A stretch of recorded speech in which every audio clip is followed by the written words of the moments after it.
ដំណឹងរំភើបសម្ដេចធិបតីហ៊ុនម៉ាណែតអនុញ្ញាតឲ្យសាលាដូងបន្តដំណើរការនិងជួយថវិកា5លានរៀលព្រមទាំងអង្គរ1តោនក្នុងមួយខែមានដំណឹងដល់រំភើបនិងជាក្តីសង្ឃឹមថ្មីសម្រាប់សាលាដូងដែលស្ថិតនៅលើភ្នំគិរីរម្យបន្ទាប់ពីសម្ដេចបវរធិបតីហ៊ុនម៉ាណែតនាយករដ្ឋមន្ត្រីនៃព្រះរាជាណាចក្រកម្ពុជាបានចេញបទបញ្ជាឲ្យផ្អាកការរុះរើទីតាំងផ្ទះគ្រូបង្រៀនរបស់សាលាដូងនិងអនុញ្ញាតឲ្យសាលាបន្តដំណើរការជាធម្មតាជាមួយគ្នានេះសម្ដេចធិបតីក៏បានសម្រេចឧបត្ថម្ភថវិកាចំនួន5លានរៀលនិងអង្គរ1តោនក្នុងមួយខែជូនដល់សាលាដូងចាប់ពីខែកញ្ញាឆ្នាំ2026នេះតទៅការសម្រេចនេះបានធ្វើឡើងនៅថ្ងៃទី19ខែសីហាឆ្នាំ2026បន្ទាប់ពីសម្ដេចធិបតីបានជួបសំណេះសំណាលជាមួយលោកអុកវ៉ាន់ដេដែលជាស្ថាបនិកសាលាដូងនៅលើភ្នំគិរីរម្យសម្ដេចមានប្រសាសន៍ថា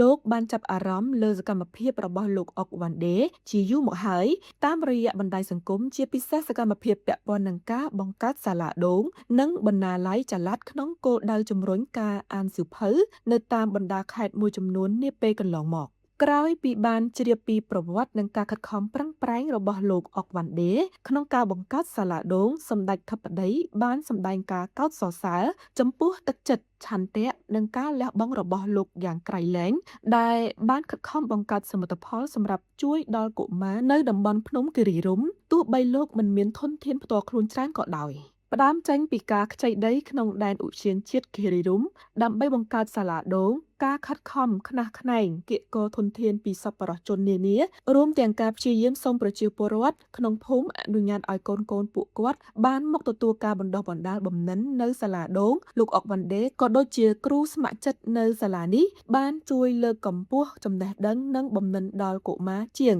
150នាក់នៅក្នុងភូមិយ៉ាងណាមិញពាក់ព័ន្ធនឹងការជូនដំណឹងរបស់តំបន់ប្រតិបត្តិការសឹករងកំពង់ស្ពឺឲ្យរុះរើទីតាំងមួយចំនួនរួមមានផ្ទះគ្រូរបស់សាលាដូងដែលជន់លើដីដែលជាតំបន់ប្រវត្តិសាស្ត្រយោធានោះសម្ដេចបានថ្លែងថាទី1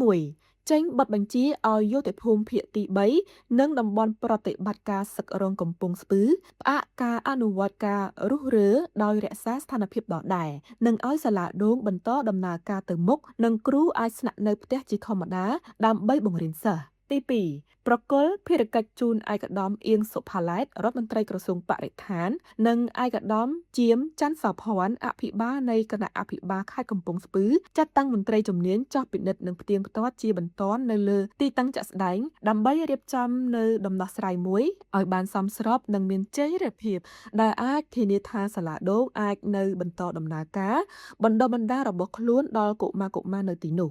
បន្ថែមលើនេះក៏ត្រូវពិនិត្យផងដែរនៅស្ថានភាពជាក់ស្ដែងរបស់សាលាបឋមសិក្សាគិរីរម្យដែលត្រូវដើរតួនាទីបំពេញគ្នាជាមួយសាលាដូងក្នុងការបណ្ដុះបណ្ដាលដល់កុមារដែលរស់នៅលើភ្នំនោះទី3ដើម្បីជួយសម្រាលបន្ទុកដល់សាលាសម្ដេចព្រមទាំងលោកជំទាវបានសម្រេចផ្ដល់ការឧបត្ថម្ភជាថវិកាចំនួន5លានរៀលនិងអង្គរ1តោនក្នុងមួយខែជូនដល់សាលាដូងដោយគិតចាប់ពីខែកញ្ញាឆ្នាំ2026នេះតទៅ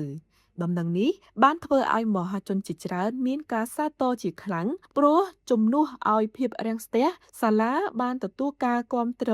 និងមានដំណោះស្រាយឲ្យបន្តដំណើរការតទៅទៀតជាពិសេសកុមារជាង150នាក់ដែលកំពុងទទួលបានការបណ្ដុះបណ្ដាលនៅទីនោះនឹងនៅតែមានឱកាសបន្តសិក្សានិងអភិវឌ្ឍចំណេះដឹងរបស់ពួកគេ